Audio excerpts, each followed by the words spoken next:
인사말과 주제를 살펴볼 텐데요. 자, 4절부터 8절까지 말씀, 성경을 가지고 계신 분은 성경을 펼쳐놓으시고요. 요한계시록 1장 4절부터 8절까지, 네, 또 앞에 자막도 있습니다. 네, 우리 길지 않으니까요, 전체를 함께 천천히 읽어볼까요?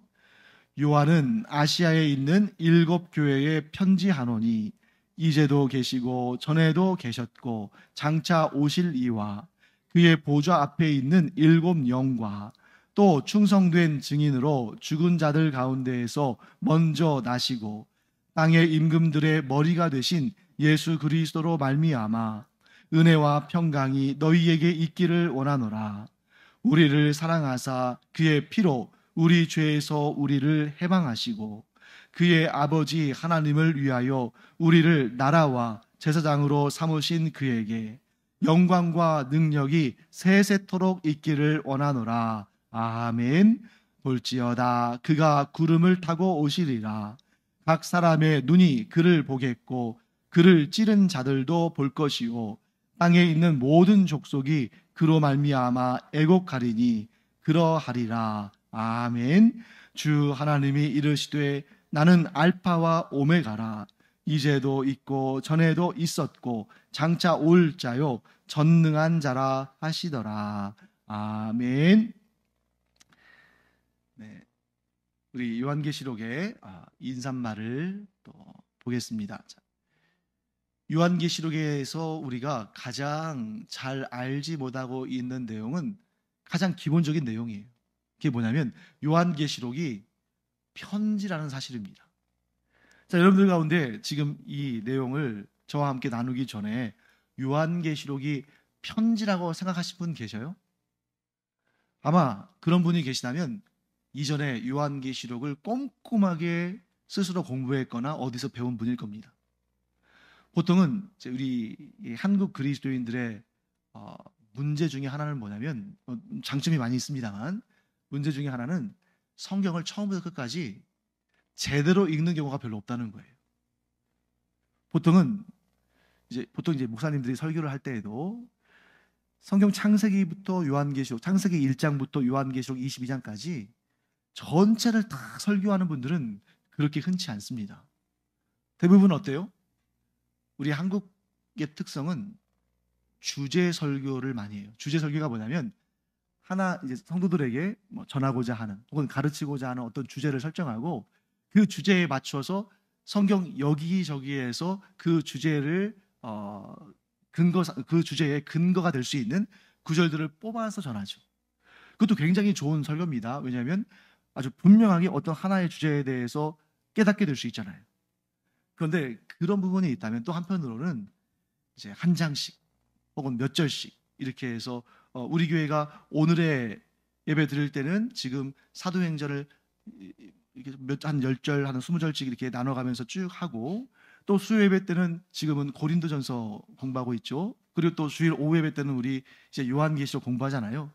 그래서 이런 설교를 보통 강해 설교라고 해요. 들어보셨죠? 강해 설교. 강해 설교는 성경을 군데군데에서 이렇게 뽑아가지고 하는 게 아니라, 물론 이제 군데군데에 있는 성경 말씀들을 또 인용하긴 하지만 순서대로 보는 것입니다. 그런데 아마 여러분들 가운데 성경을 통독하거나 필사할 때 요한계시록 1장부터 22장까지 한번 읽어보시거나 써보신 분은 계시겠지만, 이 요한계시록을 꼼꼼하게 처음부터 끝까지 내가 공부한다는 마음으로 그렇게 살펴보신 분은 흔치 않을 것 같아요. 그러다 보니까 오늘 4절 말씀에 분명히 이렇게 말씀하고 있잖아요. 요한은 아시아에 있는 7 교회에 편지하노니. 그러면 요한계시록은 문학적인 장르상 어떤 글이에요? 편지 글인 거예요. 자, 편지는 어떤 목적을 가지고 쓰는 겁니까? 읽어보라고 하는 거잖아요. 그렇죠? 내가 특별히 어떤 메시지를 전하니까 읽어보라고 하는 것입니다. 그래서 요한은 어디에, 누구를 대상으로, 누구에게 편지를 썼냐면 아시아에 있는 7 교회. 자, 나중에 하겠지만 혹시 아시아에 있는 그 7 교회가 어디인지 순서대로 외우실 분 계셔요? 순서대로. 자, 나중에 저와 함께 공부할 겁니다. 그때 되면 여러분들 다 외우실 거예요. 그런데 이렇게 외울 때 맨 앞구자를 가지고 외우는 게 그냥 그나마 제일 잘 외워지죠. 이렇게 외우시면 돼요. 에서버 두사 빌라. 그것도 어렵습니까? 더 쉽게는 안 돼요. 자, 에서버. 굳이 여러분들이 이걸 외우시려면 무서버로 외워도 괜찮아요. 근데 에서버입니다. 에서버 두사빌라. 에 어디겠어요? 에베소 교회. 설은 어디겠어요? 서머나 교회. 버는 어디겠어요? 버가모 교회. 두는 두아디라 교회. 사는 사대 교회. 빌은 빌라델비아 교회. 랄은 라오디게아 교회. 이렇게 계속 반복하면 나중에 다 외워지시니까 벌써부터 두려워하지 마세요. 자, 그 에서버 두사빌라 이 7개 교회에 편지를 했습니다. 자, 그러면 여기서 문제 하나 드리겠습니다. 이 요한계시록이라는 편지를 7부를 작성했을까요? 아니죠. 예를 들면 이 주보, 제가 이제 이 주보 이렇게 편집해 가지고 이거 어떻게 해요? 프린트 하잖아요. 프린트 하니까 그냥 타자 치고 한번 치고 그다음 쭉 뭐 나오면 그만이지만 이 당시에는 인쇄술이 발전했어요, 안 발전했어요? 발전하지 않았어요. 없었어요. 인쇄술 자체가 이 당시에는 뭐 그렇게 존재하지 않았기 때문에 주로 편지를 쓰면 어디에다 쓰겠습니까? 조금 저렴한 재료를 쓴다면 파피루스. 파피루스가 뭐냐면 이 이집트에서 개발된 필기 용지인데 여기 제주를 보면 우리가 알 수 있죠. 제주에 보면 억새 같은 거 많이 있잖아요. 억새, 갈대. 억새나 갈대 딱 갈라보면 그 속에 뭐가 있을까요? 약간 푹신푹신한 스펀지 비슷한 게 있죠. 그 섬유질이거든요. 그래서 이 이집트에서는 이 갈대, 억새 이런 종류의 파피루스 이 식물을 가지고 그거를 제가 이제 예전에 한번 그 성지 연수 갔을 때 직접 그 파피루스 제작하는 걸 봤는데 그게 하루 이틀에 만들어지는 게 아니에요. 굉장히 시간이 많이 걸려요. 그걸 물에 불리죠. 그 다음에 분해해서 그 마치 옛날에 그 두부 물 짜낼 때 하는 것처럼 무거운 돌이나 이런 것들 얹어가지고 물 쭉 빼가지고 그걸 건조시킨 다음에 만드는데 약간 우리나라 그 한지 만들듯이 그렇게 만듭니다. 거기에 섞거나 아니면 조금 더 고급스러운 소재를 가지고 쓴다면 어디다 쓰겠어요? 양피지. 양의 가죽. 양의 가죽도 그냥 그게 양을 잡아가지고 그냥 가죽 벗겨가지고 구에다 쓰는 게 아니에요. 이거를 팽팽하게 잡아당겨가지고 고정시킨 다음에 그것을 바짝 말린 다음에 그거를 사용하는 것입니다. 그러니 책을 한 권 만든다는 게 얼마나 어렵고 힘든 일인지 아시겠죠? 그래서 한 권 쓴 거예요. 그 다음에 이걸 어떻게 하는 거예요? 에서버 두사빌라 그 7개 교회를 쭉 회람하도록. 그래서 이 7개 교회는 여기저기 멀리 떨어져 있으면은 그렇게 회람하기가 쉽지 않겠죠. 그래서 우리로 따진다면 이런 겁니다. 제주도가 있으면 여기 노영동에 있는 7교회 이런 식으로. 그럼 그보다는 훨씬 더 면적이 넓긴 하죠. 왜? 터키의 서남부에 있는 7개 교회들이 이 편지를 읽도록 그렇게 쓴 편지입니다. 자, 편지의 서두에는 항상 뭐가 있습니까? 누가 보냈는지, 받는 사람은 누군지, 발신자와 수신자가 있어야겠죠. 그 다음에 인사가 있어야겠죠. 편지를 쓰는데 그냥 대놓고 자기가 할 말만 딱 하고 끝내버리면 그거는 좀 편지의 예법이 아니잖아요. 그래서 편지에는 발신자가 나오는데, 자, 오늘 본문의 4절 말씀에 발신자가 나오죠. 누굽니까? 요한이죠. 요한이 사도 요한입니다. 자, 누구에게 편지 썼습니까? 아시아에 있는 7교회 공동체에게 편지를 썼습니다. 자, 그 다음에 발신자를 밝혔고 수신자를 밝혔다면 그 다음에 인사를 해야죠. 처음에 우리도 요즘에는 편지를 쓰는 분들 거의 안 계십니다만 이메일이든 뭐 카톡이든 뭘 보내든지 간에 오랜만에 누구에게 어떤 메시지를 보낸다면 그냥 거두절미하고 딱 할 말만 딱 하고 끝낸다. 이게 너무 예의 없어 보이잖아요. 그러니까 내가 할 말이 중요할수록 그 앞에 인사가 길죠. 그래서 인사를 담는 거예요. 자, 그러면 여기서 어떤 인사를 하는가? 자, 중간에 쭉 내용을 이렇게 우리가 다 차근차근 살펴볼 수 있지만 정말 중요한 인사는 뭐냐면 5절 말씀 볼까요? 5절 말씀 중간에 딱 이렇게 되어 있죠. 예수 그리스도로 말미암아 한 다음에 은혜와 평강이 너희에게 있기를 원하노라. 자, 어떻게 인사했어요? 은혜와 평강이 너희에게 있기를 원하노라. 자, 한국 사람들은 편지 쓰면 딱 뭐라고 인사하겠습니까? 자, 한국 사람은 편지 쓰면 뭐라고 인사해요? 그냥 안녕하세요 하잖아요. 안녕하세요 이렇게 하죠. 그러면 오며 가며 만나는 사람들한테는 여러분들 보통 뭐라고 인사하세요? 그냥 안녕하세요 하죠. 그런데 그 안녕하세요 빼고 그렇죠. 식사하셨어요. 식사하셨습니까? 하는 거예요. 그런데 이 그리스도인들은 뭐라고 인사했다고요? 은혜와 평강이 너희에게 있기를 원하노라. 자, 이런 인사에는 항상 그 배경이 있고 그럴 만한 정황이 있는 거예요. 자, 우리나라 사람들 왜 만나면 식사하셨습니까? 이렇게 인사할까요? 여러분, 전 세계적으로 당신 밥 먹었습니까? 하고 인사하는 나라가 또 있어요? 뭐 찾아보면 있을 수 있겠지만 거의 웬만하면 들어본 적이 없죠. 자, 영국 사람들은 그 영어 쓰는 사람들은 뭐라고 인사해요? 자, 영국 사람들 뭐라고 해요? 굿모닝이라고 하죠. 자, 그럼 굿모닝이라는 인사 이상하지 않았어요, 여러분? 저는 처음에 영어 배울 때 그거 되게 이상했어요. 왜냐하면 우리말로 직역하면 뭡니까? 좋은 아침입니다는 거잖아요. 그 사람에게 인사를 하는데 왜 아침을 이 얘기를 꺼낼까요? 차라리 그것보다는 식사하셨어요가 훨씬 낫지 않아요? 인사로? 근데 왜 굿모닝을 인사로 할까요? 이 아침이 좋든 나쁘든 그게 뭔 상관이라고? 그게 바로 영국에서 출발한 인사이기 때문에 그래요.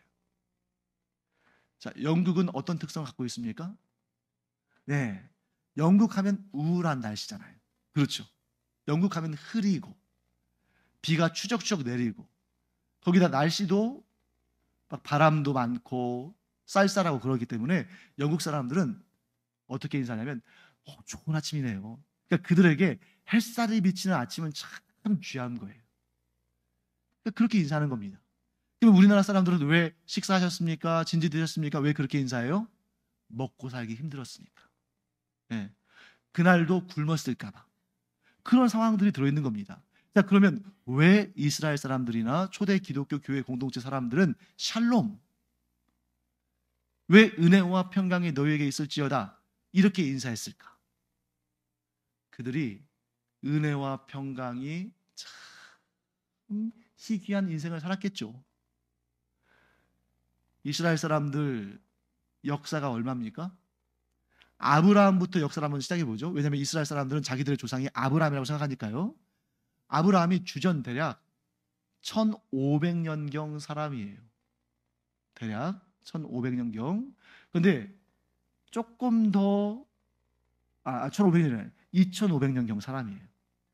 주전 1500년경 사람은 모세고 아브라함은 길게 잡으면 주전 2500년, 짧게 잡으면 대충 한 주전 2000년에서 1800년, 학자마다 좀 다릅니다. 이렇게 한 중간쯤 잡아서 대략 한 주전 2000년이라고 해보세요. 그럼 주전 2000년에서 오늘날까지 몇 년이에요? 4000년 지났죠. 왜? 주전 2000년에서 기원 원년까지 2000년, 기원 원년에서 오늘날까지 2000년, 4000년이잖아요. 그 이스라엘의 4000년 역사 가운데 대부분의 시간을 독립국가로 지내질 못했어요. 자, 아브라함 때 가나안 땅에 땅을 얻었습니까? 얻지 못했습니까? 거주할 땅은 얻지 못했어요. 그런데 작은 땅 하나를 얻었는데 그게 어떤 땅이었어요? 매장지. 마므레 상수리나무 숲을 앞에 있는 그 밭, 에브론에게 산 그 밭. 무슨 용도로 샀습니까? 사라를 장사 지내기 위해서 샀어요. 그래서 나중에 출애굽한 다음에 그 묘지로 이제 찾아가는 거죠. 자, 그 다음에 이제 아브라함 지나서 이삭 지나서 야곱 지나서 그 다음에 어디로 갑니까? 애굽으로 가서 몇 년을 살아요? 대략 430년 정도를 살죠. 그런데 거기에서 어떻습니까? 종으로 지내잖아요. 처음에 요셉이 있던 당시에는 상당히 그들이 우대를 받았습니다만, 그래서 가나안 땅에 왔습니다. 가나안 땅에 와서 여호수아 시대 때 또 사사 시대 때 대략 한 3, 400년 나라를 구성하며 살았는데 사사시대도 여러분들이 보시면 아시겠습니다만 계속해서 외적의 침략을 당하고 나라를 잃어버리고 종으로 살다가 또 하나님께서 그들이 울며 부르짖으며 하나님의 도우심을 구하면 사사를 보내셔서 잠깐 독립되어 살다가 또 나라를 잃어버리고 그러지 않습니까? 그러다가 본격적으로 나라를 세운 첫 번째 왕이 누구예요? 사울이죠. 사울왕, 다윗왕, 그 다음에 솔로몬, 단일왕국 시대. 그 다음에 솔로몬이 우상을 섬기면서 그 다음에 르호보암과 여로보암으로 이제 두 왕이 나라를 나누어서 남유다 북이스라엘 나라가 생겨나죠. 그나마 북이스라엘은 아수르에 의해서 멸망당하고 남유다는 어디에 의해서요? 바벨론에 의해서 멸망당해요. 그로부터 거의 한 그게 이제 주전 580년대니까 2500년간을 나라 없이 지내요. 그런데 이 사람들은 항상 샬롬을 입에 달고 살 수밖에 없어. 왜? 샬롬하지 않으니까. 우리나라는 만 35년간 일본 제국주의의 지배를 받았는데도 그 역사를 지긋지긋하고 고통스럽고 지금도, 자, 여러분 가운데 일제시대를 경험하신 분이 계셔요? 아무도 안 계실걸요 지금? 그죠? 왜? 1945년 이후에 태어나셨잖아요. 그러니까 우리 가운데는 단 한 명도 일본 제국주의의 지배를 받아본 적이 없는데 다 1945년 이후 출생인데 다 일본에 대한 악한 감정, 일본에 대한 나쁜 감정은 다 가지고 있잖아요. 이렇게 지금 그 고통스러운 역사가, 그 고통스러운 역사를 경험하지 않은 자들에게도 이어지는데 이스라엘은 2500년이 넘게, 거기다가 애굽에서의 400년, 또 사사시대의 그 나라를 잃어버리는 시대까지 합치면 3000년이 넘게 지배를 받으며 살았습니다. 그러니 샬롬, 이 샬롬 속에는 어떤 의미가 담겨 있어요? 독립된 나라로 이방인들에게 지배를 받지 않고 하나님을 온전히 섬기며 편안하게 사는 그 날들에 대한 마음의 소원이 담겨 있는 거죠. 그 다음 말 볼까요? 여러분들이 히브리어를 다 여러분들이 헬라어 히브리어를 다 아실 필요는 없지만 몇 가지 원어는 좀 외워두시면 좋아요. 자, 은혜, 헬라어로 카리스입니다. 카리스. 자, 이 카리스가 기본 원형이에요. 어원입니다. 여기에서 이제 갈라져 나오는 거예요. 예를 들면 카리스, 카리스마라는 말도 나오죠. 카리스마는 뭐겠어요? 카리스마는 은사. 카리스, 카리스마 같은 계열입니다. 자, 평강은 평화, 평안 이런 뜻인데 뭐라고 써 있습니까? 에이레라고 써 있잖아요. 그럼 여러분들 가운데 아니 목사님 평강, 평화는 샬롬 아닙니까? 네, 맞습니다. 그런데 왜 여기서 에이레예요?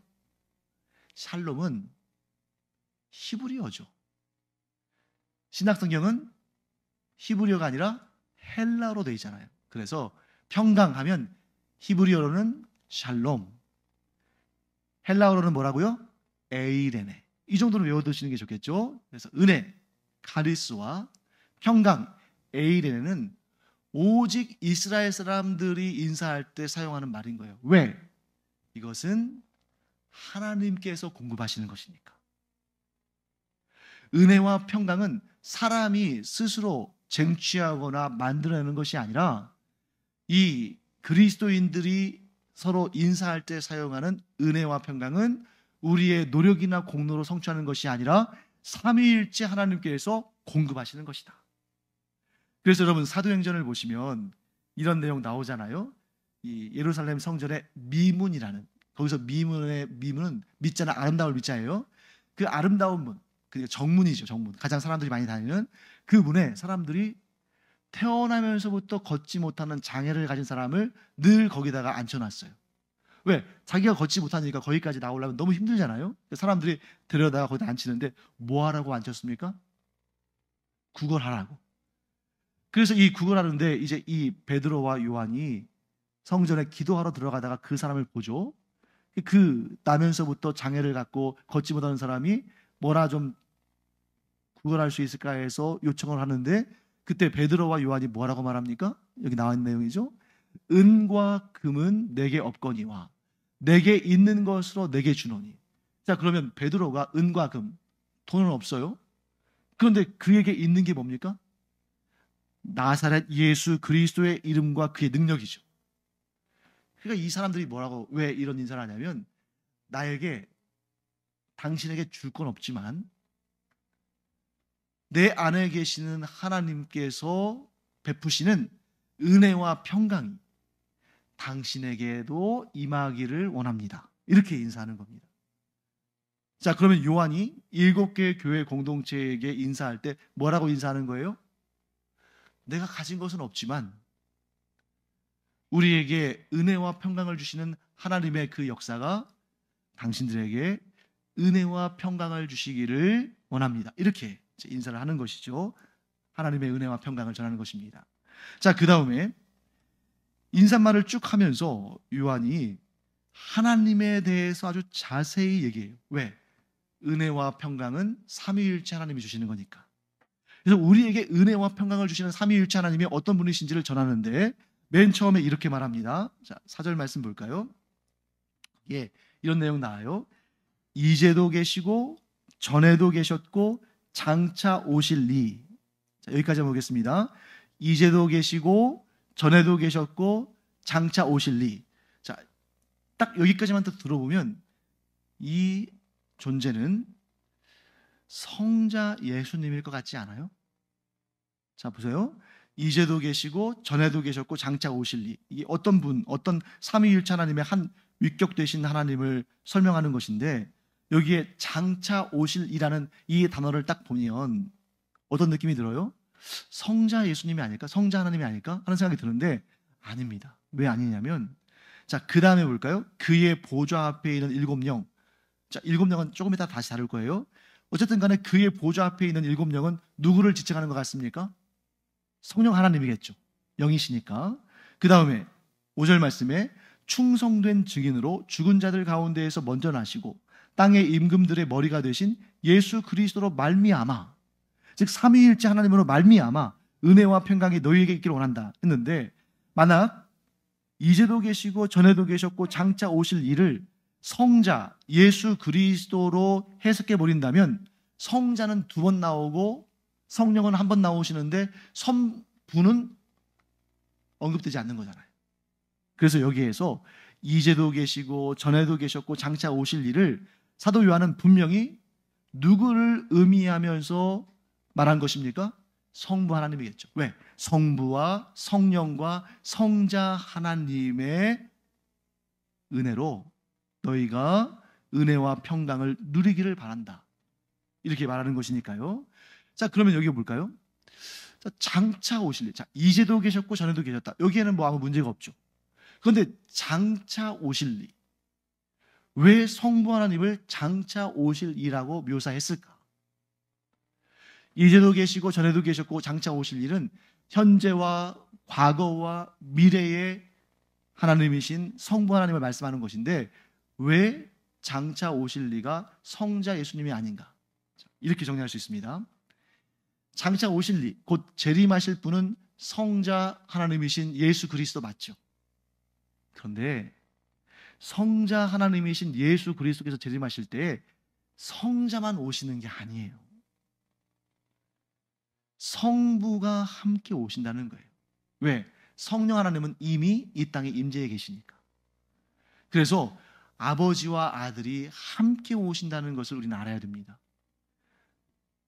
예수님이 재림하시는 때 성부 하나님은 그냥 천국에 계시고 하늘에 계시고 그냥 성자 예수님만 보내시는 그런 형태가 아니라, 그런 방식이 아니라, 그때는 성부와 성자가 함께 이 땅에 강림하셔서 이 땅에 지금 역사하고 계시는 성령님과 함께 온 우주 만물을 심판하시고 온 우주 만물을 새롭게 하시는 새하늘과 새 땅의 역사를 이루신다는 거예요.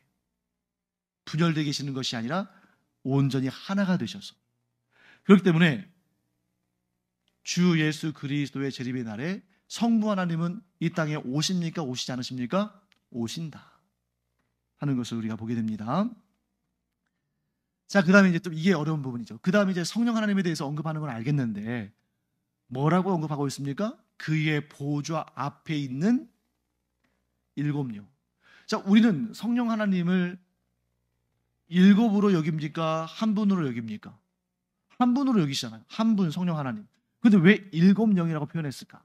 자, 여러분 요한계시록에 보면 1장 4절, 3장 1절, 4장 5절, 5장 6절 해가지고 일곱 영이라고 표현한 내용이 4번 등장해요. 여기만 등장하는 것이 아니라 앞으로 3번 더 나옵니다.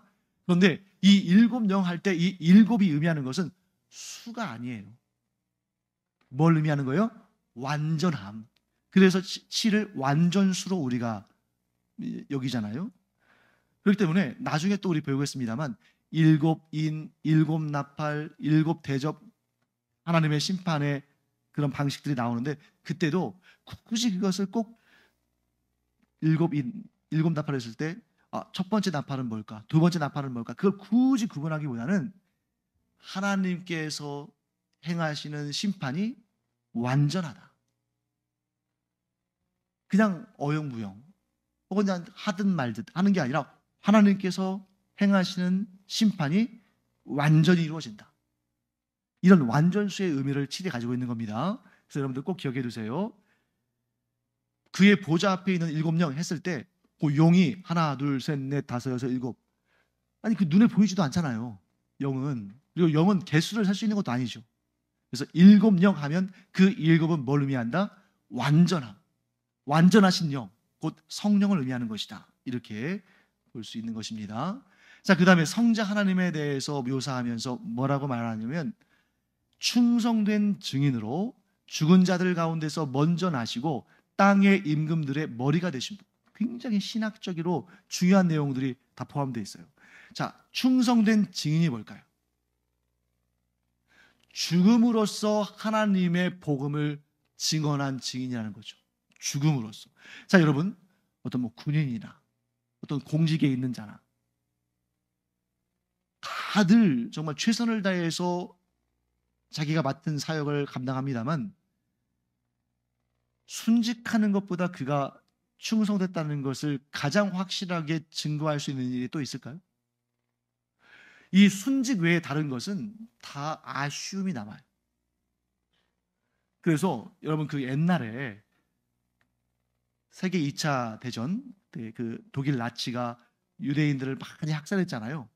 그때 그 많은 유대인들, 학살당할 위기에 있던 유대인들을 많이 구출했던 그 독일의 유명한 쉰들러 아시죠? 그래서 그 쉰들러를 배경으로 해서 쉰들러 리스트라는 영화도 나왔잖아요.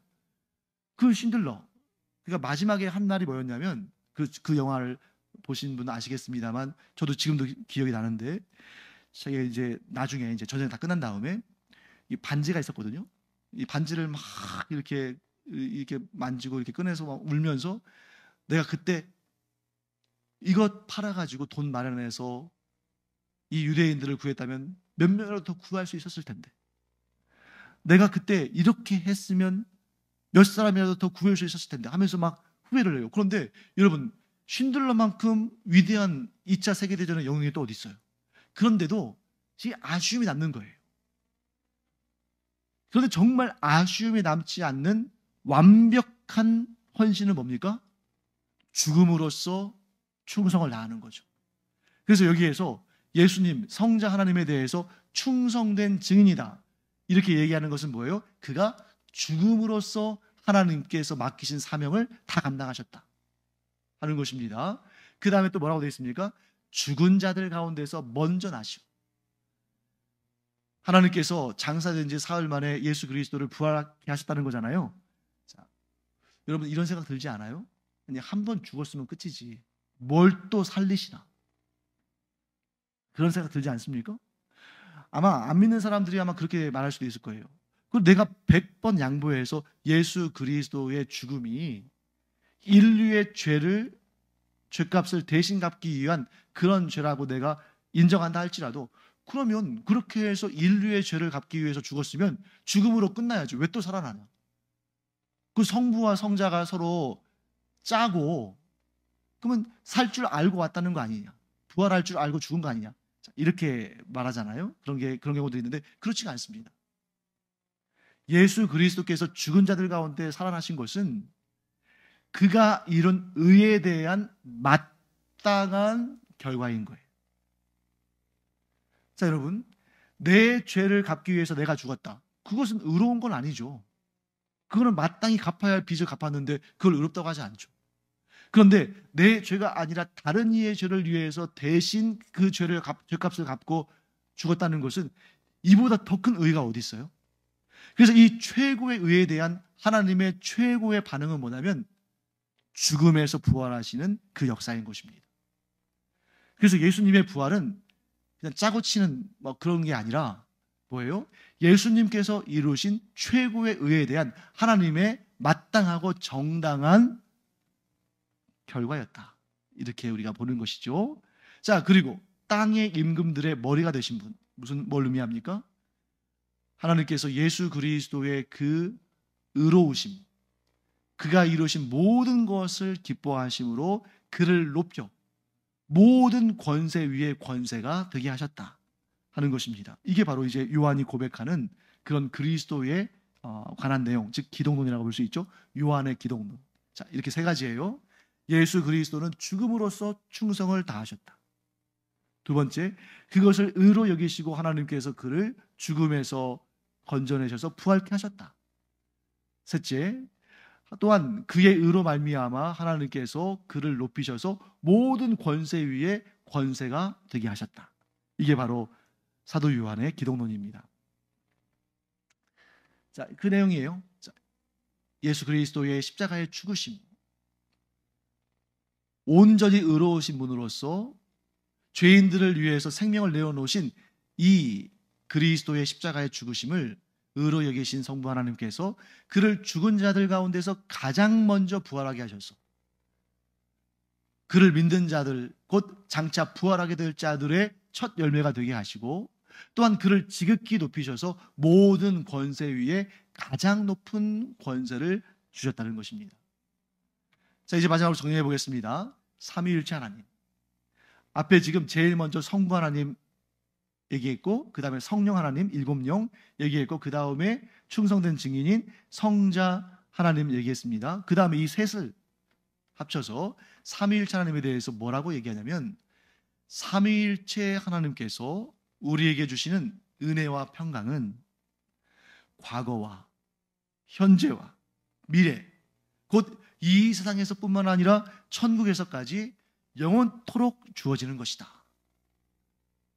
그리고 이 은혜와 평강은 성부 하나님께서 영원토록 주시는데, 예수님께서 가장 높은 권세로서 그 은혜와 평강을 보장하시고, 또한 완전한 영이신 성령께서 우리의 삶에 적용하신다.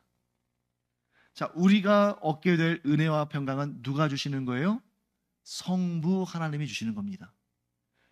그것을 얻을 수 있는 그 보장은 누가 하시는 거예요? 성자 하나님이신 예수 그리스도. 왜? 우리가 예수 그리스도 안에 거하면 성부 하나님께서 주시는 이 은혜와 평강을 영원토록 누릴 수 있는 거예요. 왜? 내 자격과 내 능력과 내 지식 때문이 아니라 내가 예수 그리스도 안에 거하기 때문에. 예수 그리스도 안에 거한다는 것은 뭘 의미합니까? 내가 예수 그리스도를 믿고 조금도 의심하지 않는 것을 의미하는 것입니다. 그리고 그 은혜와 평강을 우리가 느끼게끔, 경험하게끔 하시는 분은 누구예요? 성령 하나님이시다 하는 것을 우리가 보게 되는 거죠. 자, 이제 요한계시록의 주제를 살펴보고 마무리하겠습니다. 주제 4가지 정도 돼요. 첫 번째, 요한계시록은 무엇을 알려주기 위해서 썼냐면, 첫 번째, 예수 그리스도께서 구름을 타고 오실 것이다. 자, 어디에 나옵니까? 7절 말씀, 볼지어다 그가 구름을 타고 오시리라. 자, 왜 하필이면 구름일까요? 정말 예수님께서 재림하실 때 저 하늘에 있는 저 구름을 타고 오실까요? 근데 정말 그럴 거예요. 왜 그러냐면, 이 내용을 알려면 구약을 봐야 됩니다. 구약 성경을 우리가 알아야 돼요. 자, 구약 성경을 여러분들 한번 아실 건데 한번 기억을 더듬어 보죠. 하나님께서 출애굽한 이스라엘 백성들과 시내산에서 언약을 맺으실 때에 그 시내산이 어떻게 됐습니까? 구름으로 빽빽하게 덮였어요. 그 다음에 하나님께서 이스라엘 백성들 가운데 거하시겠다고 약속하시면서 모세를 통해서 성막을 짓게 하셨을 때, 그 성막을 다 짓고 낙헌식을 할 때, 그래서 하나님께 그 성막을 구별하여 드릴 때, 그 성막에 무엇이 가득 찼습니까? 구름이 가득 찼습니다. 그 다음에 나중에 솔로몬 왕이 다윗 왕 때부터 준비한 성전을 완공해서 하나님께 봉헌할 때에 그 성전에 무엇이 가득 찼습니까? 구름이 가득 찼어요. 자, 이때 이 구름은 비를 내리는 용도의 그런 구름이 아니라 어떤 용도예요? 하나님의 임재와 현현, 즉 하나님의 나타나심을 보여주는 증거들 가운데 하나예요. 자, 그렇기 때문에 예수님께서 구름을 타고 오신다는 것은 뭘 의미하는 겁니까? 하나님의 임재와 현현, 즉 나타나십니다. 하나님의 권세로서 오시고, 또 아까 우리 살펴봤죠? 예수님께서 재림하실 때 예수님만 오시는 것이 아니라 성부 하나님도 함께 임재하신다 하는 것을 보게 됩니다. 자, 그 다음에 두 번째, 예수 그리스도께서 재림하실 때 모든 이가 보게 될 것이다. 자, 모든 이가 보게 될 것이라는 말은 다른 말로는 모든 이가 알게 될 것이다 라는 말과 서로 통합니다. 자, 이것은 무엇과 대조해서 나온 말이냐면 예수님의 초림. 보통 성경에는 여러분 초림, 재림 이런 단어는 성경에 안 나와요. 이것은 교리적인 단어예요. 성경에 있는 내용들을 정리하면서 교리적인 그런 용어들을 사용한 것인데, 그러면 초림은 뭘 의미하겠습니까? 예수님의 성육신, 예수님께서 이 땅에 우리와 똑같은 육체를 가지시고 오신 그 예수님의 오심, 그날을 우리가 기념하기 위해서 성탄절, 크리스마스를 우리가 지키고 있잖아요. 그러면 성탄절, 크리스마스는 예수님의 생일입니까? 자, 예수님의 생일의 확률은 몇 분의 몇이에요? 365분의 1. 예수님의 생일이 아닐 가능성은 몇 분의 몇이에요? 365분의 364. 그러니까 예수님의 생일이 아닐 가능성이 훨씬 크죠. 그날은 예수님의 생일임을 분명히 알아서 정한 날이 아니라 예수님의 생일을 몰라서 그날을 정해놓고 기념하는 겁니다. 자, 이처럼 예수님이 초림하실 때 예수님이 메시아가 이 땅에 강림하셨다는 사실을 보고 또한 안 사람은 정말 극소수예요. 몇 명이나 있었을까요? 아마 마리아가 알았을 것이고, 나중에 마리아가 요셉한테 말했을 테니까 요셉이 알았을 것이고, 또 아마 엘리사벳이 알았을 수도 있었어요. 사도 요한, 세례 요한의 어머니. 그것도 몇이나 알았을까요? 거의 몰랐을 거 아닙니까? 그러니까 예수님께서 초림하실 때 우리와 똑같은 육체를 가지고 이 땅에 강생하셨을 때 그 사실을 보고 또 그 사실을 알았던 사람은 극소수에 불과했어요. 자, 그런데 오늘날 어떨까요? 여러분 한번 생각해 보세요. 전 세계에서 가장 많이 알려진 날이 1년 365일 중에 어떤 날입니까? 12월 25일이죠. 자, 예를 들면 음력으로 4월 초파일 때, 그러니까 이 불교의 이 단점, 불교의 불이익은 뭐냐면 음력으로 쓴다는 거죠. 해마다 달라지잖아요. 깜빡 잊어버리고 지나갈 수도 있어요. 달력 안 보면. 근데 12월 25일 크리스마스를 모르는 사람이 있을까요? 물론 이제 있을 수 있겠죠. 저 오지에 살거나 아니면 너무 어리거나. 그런데 오늘날은 이 2000년의 기독교 역사 가운데 복음이 예수님의 말씀대로 예루살렘과 온 유대와 사마리아와 땅끝까지 이르렀잖아요. 개개인으로 따지면 아직 복음을 전해 듣지 못하고 아직 예수님의 이름을 듣지 못하고 한 사람은 있을 수 있지만, 이 지경으로 따졌을 때에 온 세상에 복음이 전파되지 않는 곳이 있습니까? 없습니까? 없다고 봐야겠죠. 그러니 주님께서 재림하시는 날 모든 사람이 그걸 보리라 한 말은, 이걸 너무 신비롭게 생각해서, 자, 예수님이 어디로 재림하실까요? 자, 예수님이 어디로 재림하실까요? 그럼 우리가 알 수가 없죠. 그나마 가장 확률이 높은 지역은 이스라엘 예루살렘의 감람산이겠죠. 왜? 거기에서 승천하셨으니까. 그런데 그것도 딱 내가 몇 년, 몇 월, 며칠 이스라엘의 이 감람산에 재림하겠다 이렇게 말씀하신 건 아니잖아요. 오시겠다고만 말씀하셨지. 그러니까 우리가 어느 지역에 오실지도 모르고, 또 한 가지, 지구는 또 구형체 아닙니까? 그럼 예를 들어서 이스라엘 땅에 구름을 타고 재림하신다면 그 반대편에 있는 뭐 미국이나 남미나 뭐 우리나라나 이런 데서는 어떻게 보겠어요? 그리고 우리가 육안으로 볼 수 있으려면 아마 달 정도는 돼야 되지 않을까요? 사이즈가? 그렇기 때문에 이게 지금 문자적으로 정확히 우리가 해석하기는 쉽지가 않아요. 하지만 분명한 의미는 뭡니까?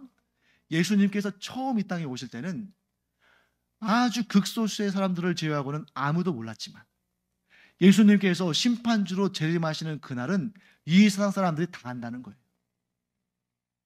그러니까 어떤 형태로 예수님께서 재림하시고 어느 지역에 재림하시고 언제 재림하실지 우리는 알지 못하지만, 분명한 사실은 그날에 아무도 변명할 수 없게끔 모든 사람들이 주님의 재림을 알게 될 것이다.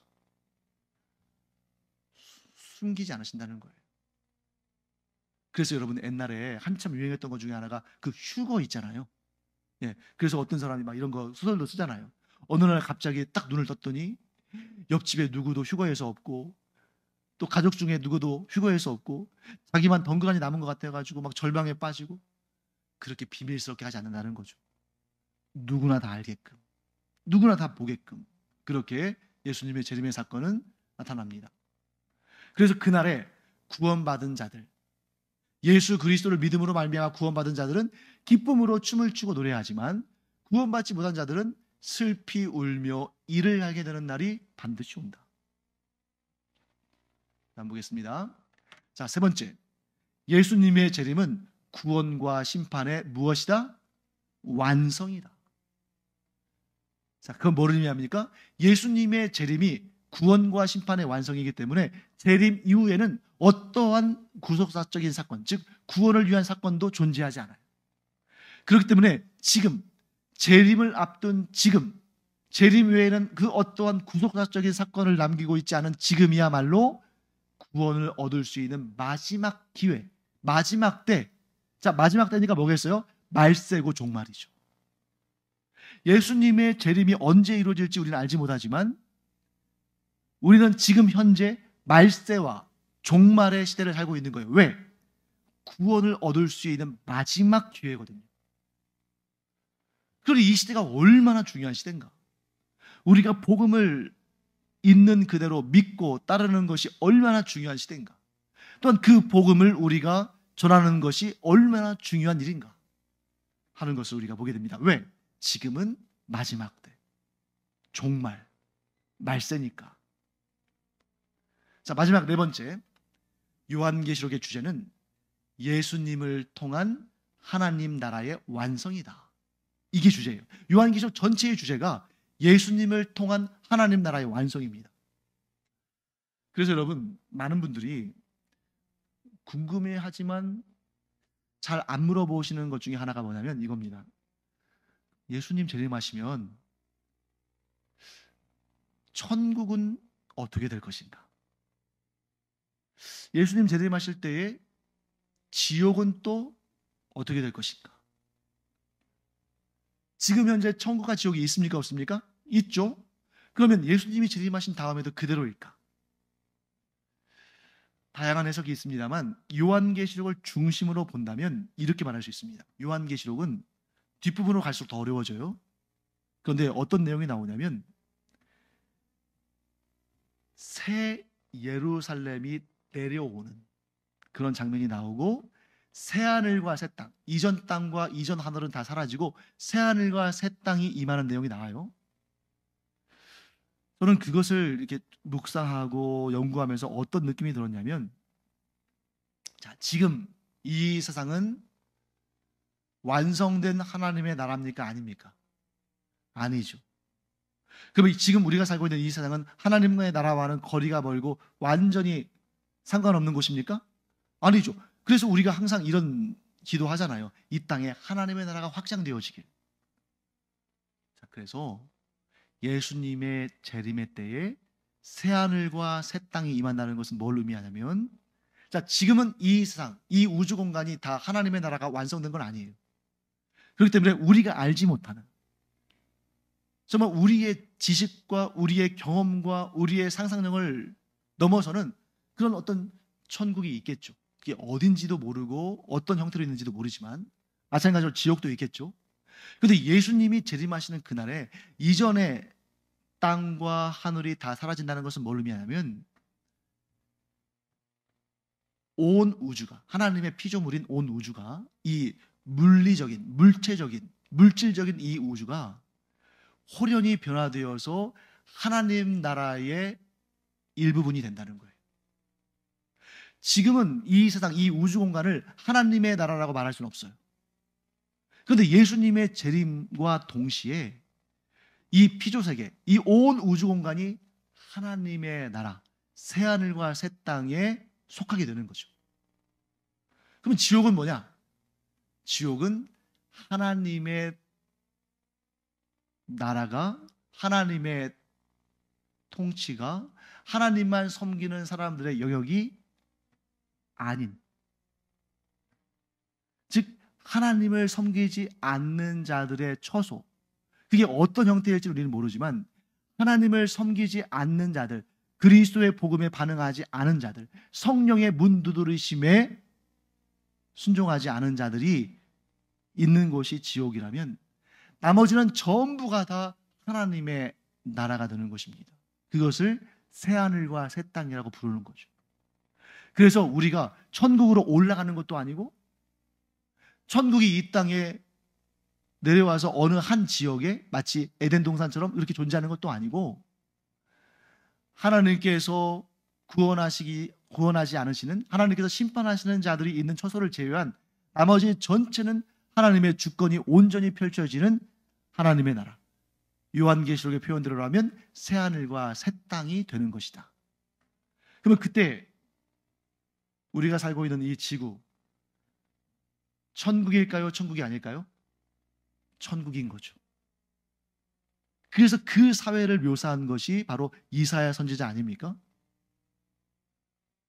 사막에 샘이 솟아나오고, 독사굴에 손을 집어넣어도, 독사에 물려도 해를 입지 않고, 사자들과 어린 양이 함께 뛰어놀고, 이 지구상에서 언젠가 펼쳐질 일이에요. 그게 언제겠어요?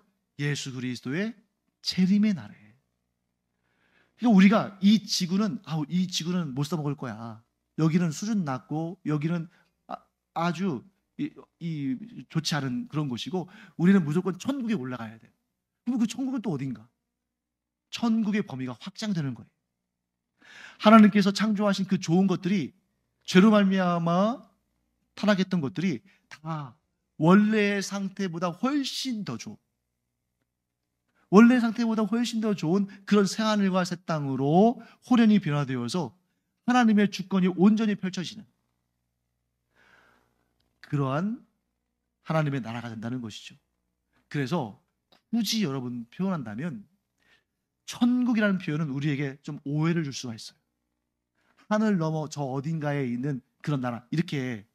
그러니까 천국이라는 표현을 쓰긴 하지만 왜 천국이라는 표현을 썼냐면, 이 이스라엘 사람들이 하나님이라는 그 거룩하신 존재와 이름을 입에 담기가 민망해서 쓴 겁니다.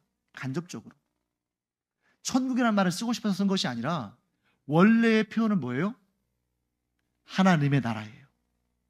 하나님의 나라인데 이 하나님이라는 말을 입에 올리기가 너무 죄송스럽고 민망스러우니까 천국이라고 표현한 겁니다.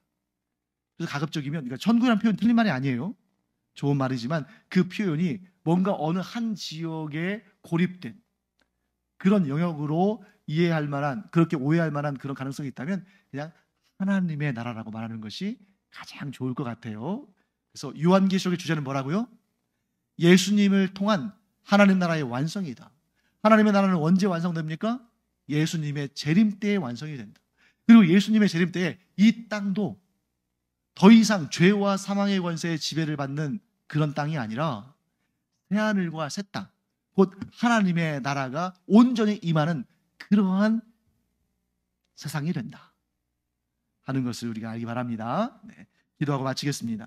하나님 감사합니다. 저희가 또 요한계시록 어려운 내용입니다만 그 안에 담긴 하나님의 뜻을 알고자 애를 쓰고 있습니다. 성령께서 저희에게 깨닫는 지혜 허락하여 주시옵시고, 또한 하나님의 말씀을 바로 알므로 말미암아 우리가 헛된 두려움이나 공포가 아니라 진정 하나님이 주시는 은혜와 평강을 누리며 살게 하여 주시옵소서. 우리 성도들 이제 오늘 이 주일에 하나님께 열심히 예배드리고 하나님 말씀 열심히 공부하고 또 각자 부르심을 받은 영역에서 열심히 섬기고 봉사했는데 하나님 칭찬하여 주시고 사랑하여 주시며 온갖 귀한 은사들과 육체의 강건함과 하는 모든 이들의 형통함과 물질의 풍성함과 자자손손대대로 잘 되고 복되는 은혜를 허락하여 주셔서 평생토록, 아니 영원토록 오직 하나님만 섬기며 살아가는 이 아름다운 성도의 삶을 계속할 수 있도록, 대대로 이어질 수 있도록 은혜 더하여 주시옵소서. 돌아가는 발걸음도 안전하게 지켜주시기를 원하오며 예수님의 이름으로 축복하며 기도합니다. 아멘.